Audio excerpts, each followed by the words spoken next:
Hey everybody, 9:03. We turn the music down here. 9:03. Melvin Key, CEO of MVP Protective Services, also known as Security Czar on Instagram. We also have Mark McCutcheon. How's everybody? Mark McCutcheon. Happy New Year. Happy New Year.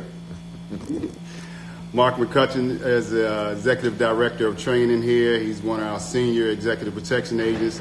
Love the guy to death. He has a lot of knowledge, so you guys listen up when he starts talking. It will be well worth your time. We also have Reggie Gunner Coswell on the other side of that camera. We're going to bring him in. In fact, we'll bring him in now so you can meet him. Give me 1 second. Always can't figure out how to do this. There it is. Bring him in. Go live. We got him.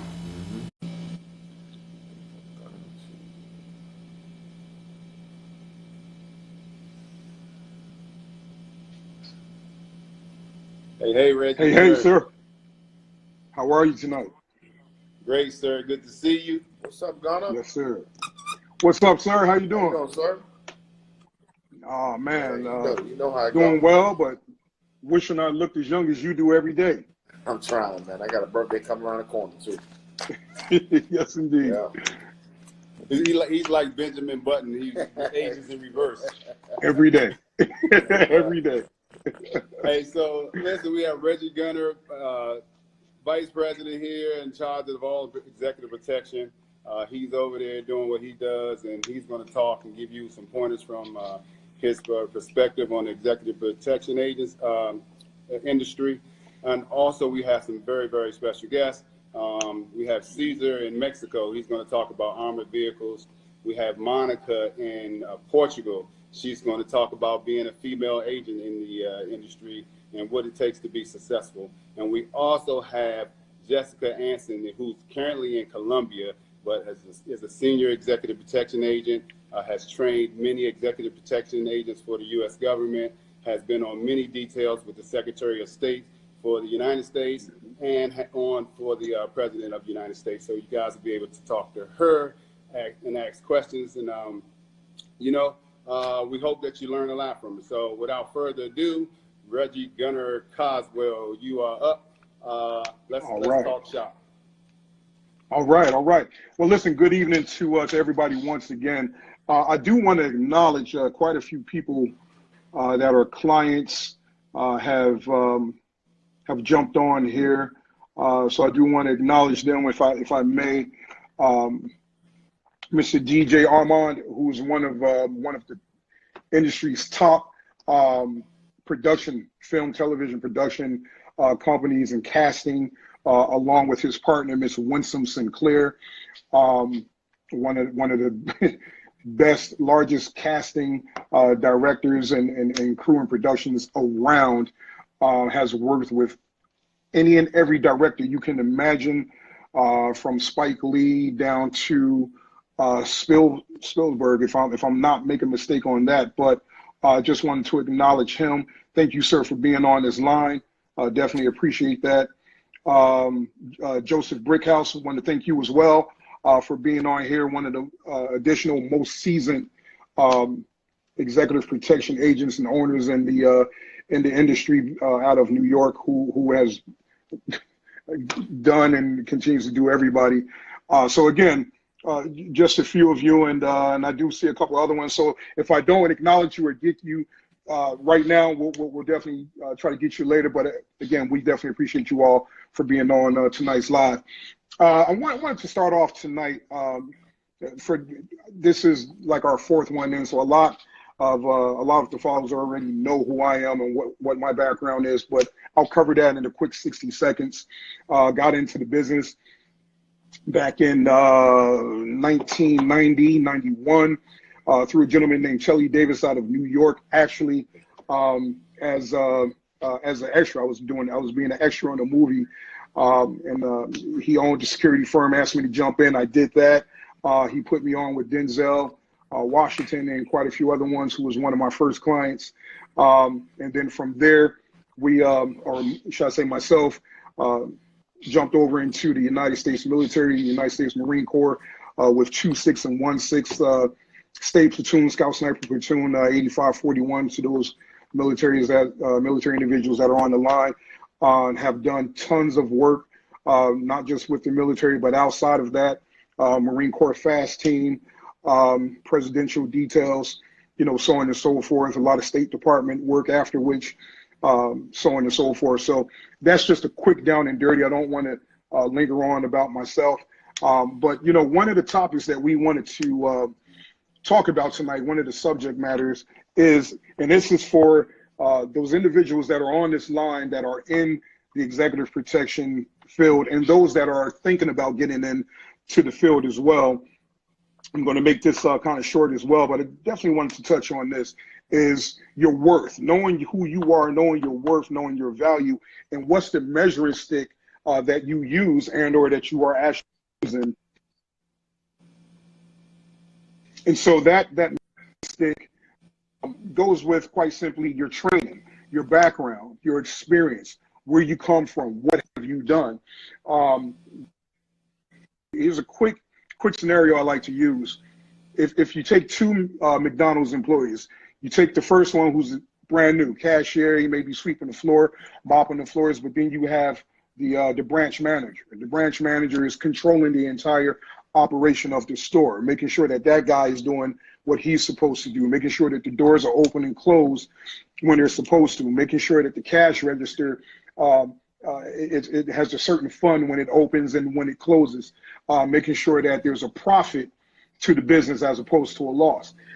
The measuring stick between the two are different because their backgrounds are different. Their education, when it comes to that field, not their general education, but their education when it comes to that field,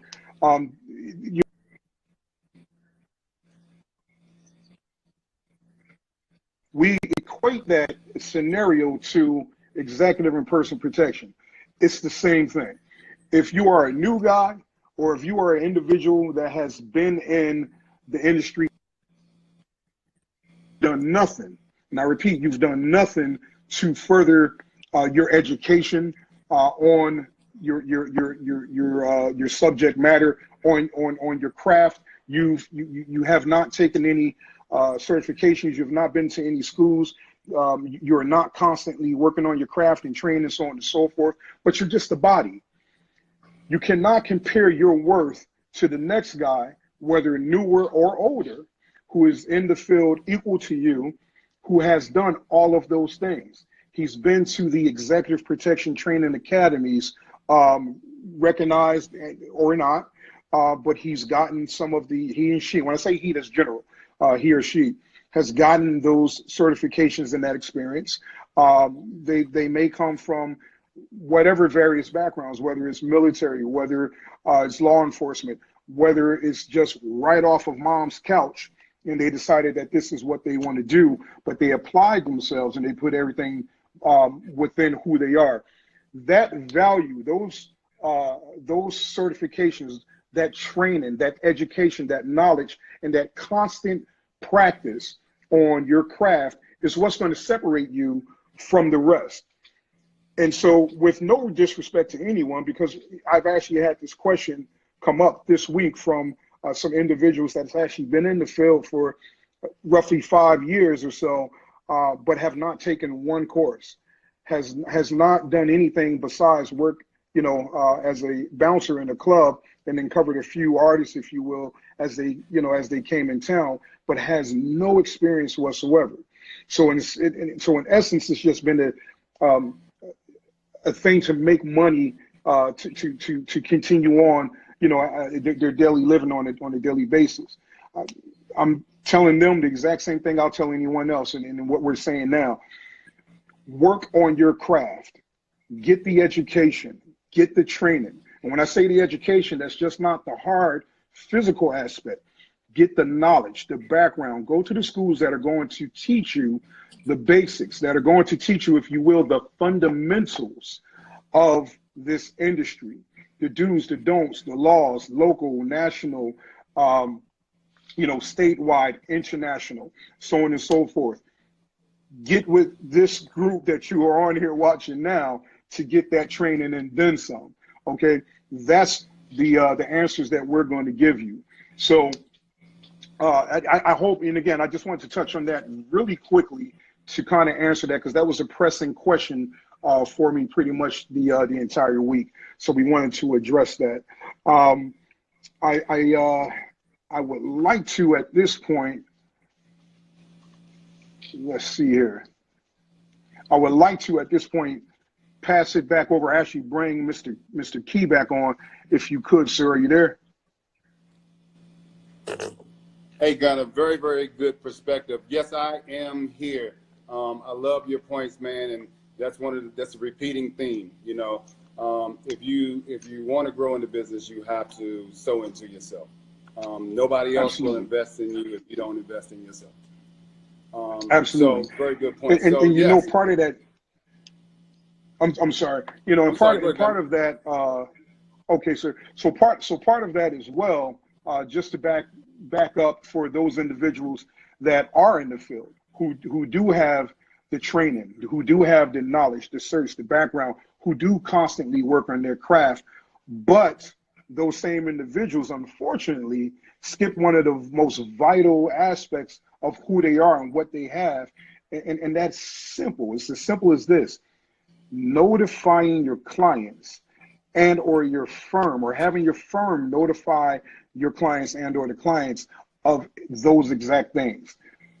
Here's the individual that you're getting. Here's his background versus this individual and their background.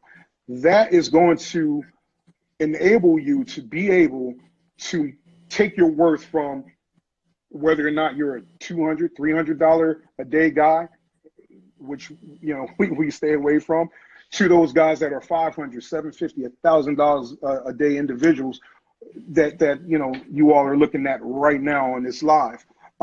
So those are the differences. Those are some of the most simple differences, is having that knowledge known, and then of course having the information and the documentation to back that up. So true, my friend. So true. Yes, sir. Right before we jumped on here, I was telling you about a driving school that we needed to go to, right? Yes, sir. And so, I mean, there's not enough classes you can take. So great points, Reginald, Gunner. I want to bring on next, because it's 2 o'clock in the morning, 2 o'clock a.m. in Portugal. And we have Monica, I hope that we're saying her name right, Monica Couto, from Portugal. She's a female executive protection agent. She has spent some time in the field. She is a world-class martial arts instructor.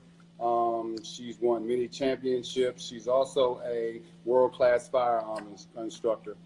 So we want to bring her in so that she can get some rest. She's been waiting up all day for this live. So Gunner, we're going to jump off real quick. We're going to bring Monica in, and then Mark and Monica are going to have a one-on-one. All right? All right. Thank you, sir. Thanks, Gunner. We'll bring you back in shortly, Gunner. You got it.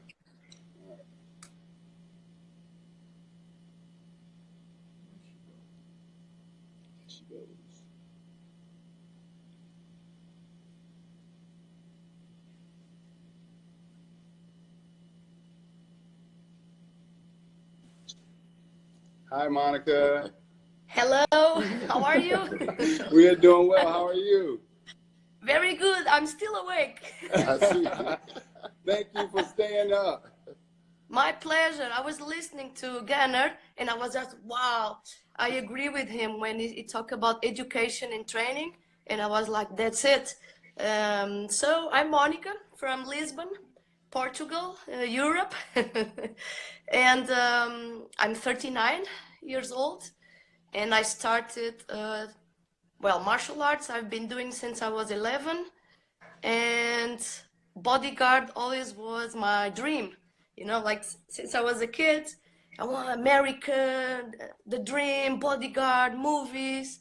I'm from the time of Jackie Chan and Cynthia Rothrock and Richard Norton movies, and was, I want to be a bodyguard. People always say, but you are so small. And I said, it's fine. So I started my background from martial arts. jiu-jitsu, the Japanese jiu-jitsu. So I grew up in the samurai spirit, you know, to serve and protect. Oh, that's And right. We're here. We're just switching off the camera.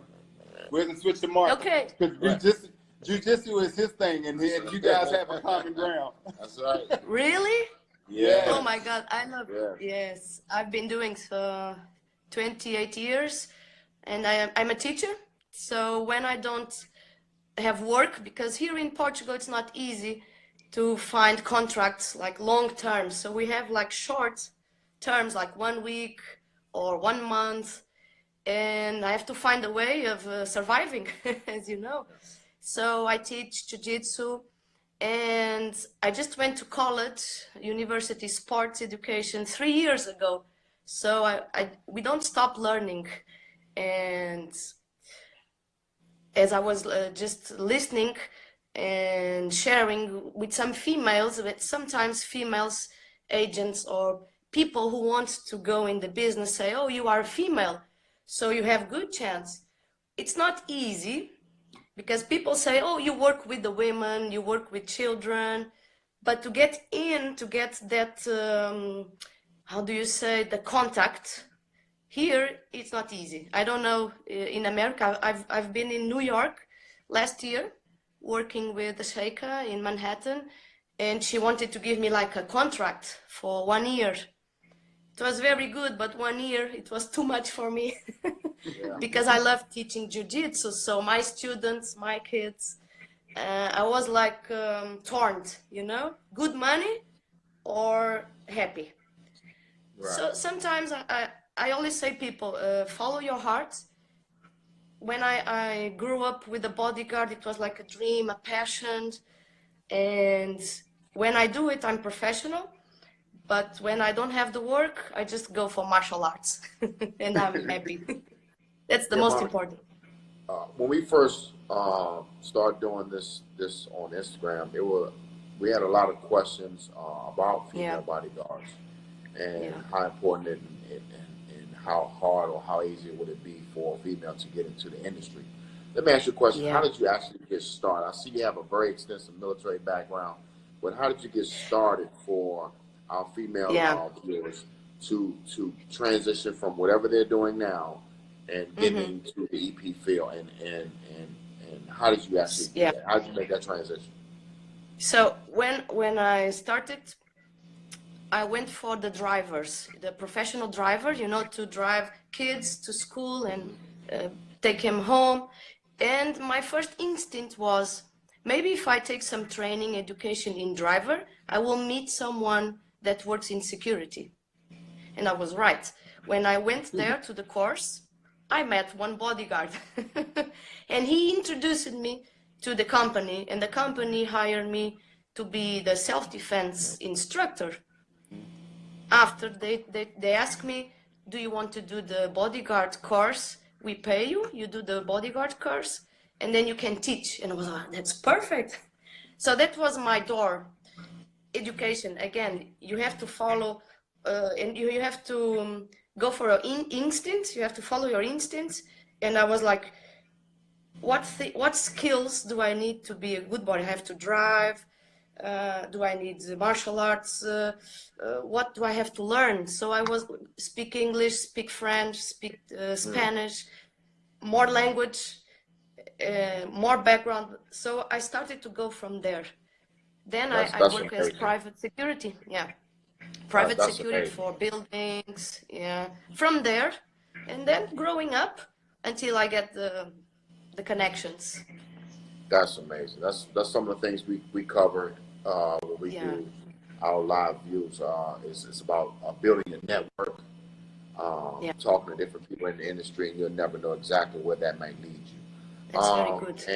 And Gunnar covered earlier knowing your worth, and in knowing your worth, it comes down to your expertise and your training. So what areas of training and expertise do you have currently? So in close protection officer, mainly it's driving, the main one, it's driving, and then just accompany like walking. Here in Portugal, we don't work with weapons, so I have to go to Poland, to the European Security Academy. Then I go there, I practice the tactical pistol, carabine, and martial arts, very important, the self-defense, and fitness. The sports degree, I made it after, so it could be like all package in the mental and the physical part.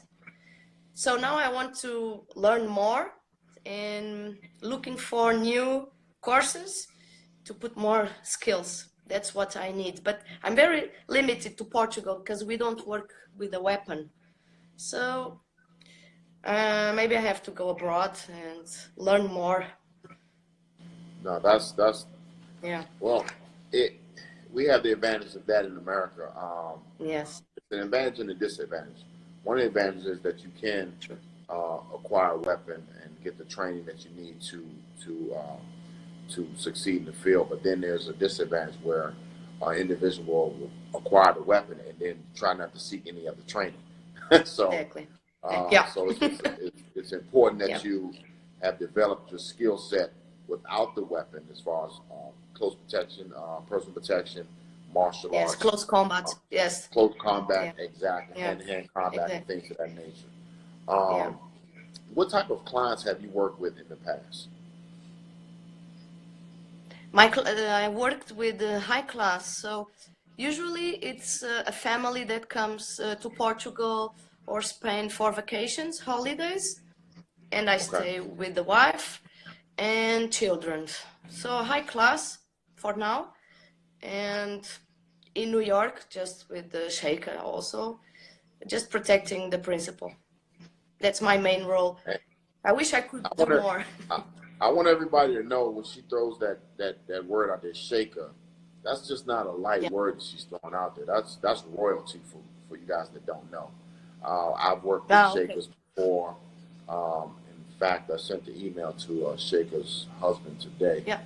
Reference to some things that's going on. So, Her Highness, Her Highness. Yeah, very high class. So, let me ask you this. So, in your experience and in your travels of being an executive protection agent, what areas of the world have you traveled to being in this field? Yeah, just Europe. So in Portugal, Spain, Switzerland, and then United States, just the recently. And that's it. Because usually I travel for Kuwait, Qatar, Iran, Jordan, but to teach the women self-defense. And again, I hope to get in that world and go for close protection. So starting to get connections. So my goal is through self-defense, I go to the families and maybe I get a contract. So I have to pursue. And what would you say would be some of the challenges that you have faced being it's the family, and distance. It's to be away from home like long term, like 1 year or 2 years. For me, it would be difficult. But I can. That's more easy, But I'm used to work with men, so I think I prefer. Right. Yeah, it's true. Yeah, I like my team. We have, I have my own team, and we are 3, 2 men and me, and it's fine. Yeah. Do you feel that you find most of your female clients prefer a female agent? Yeah. Yes, because they see us as their confidence. They start talking about things that we are not supposed to talk about. Of course, it's confidential, and they open to us about problems. It's normal. They get comfortable, especially in summertime. They just want to speak, and we are there just to listen. That's it. Yes. That is so true. Just listen. That is so true. They do the same thing. I see that you have a super extensive resume in training. So it's easy to say that you value your training over top of a lot of things. So can you explain to our viewing audience, because we hammer this home almost every week, how important Yes. is training in Yeah. the executive protection field? The training, yes. You have to be constantly training, especially mind, spirit, and body. I believe in these three.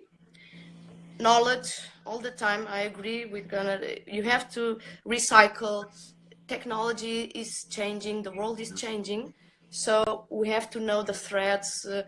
Insecure, they are always a step further. So we have to study, learn. And I believe that if you have a fit body and a fit mind, you are sharp, and you will be prepared for any job. And even if we are like a rookie or we are just beginning, for me, 10 years, it's nothing. I'm just a beginner, 10 years. And I still want to learn. But with the training, you are always ready to learn, to apply it. You are aware what you have to do. So I believe in fitness, because when you do the fitness part, you are ready here to learn and to just do the job. People don't understand that a bodyguard or close protection officer has to train. Even if you work 12 hours or 14, you have to go to 1 hour to the gym and get that stress. Next day you'll do a better move, you will think better, better reaction. That's what I believe. You have to do the training, the knowledge, the skills, you have to practice, but the physical part is very important also. Monica, you've given a wealth of information, and we again thank you so much. My For pleasure. staying up. I mean, this was amazing for you to stay up at this hour to give this Thanks, much good. information.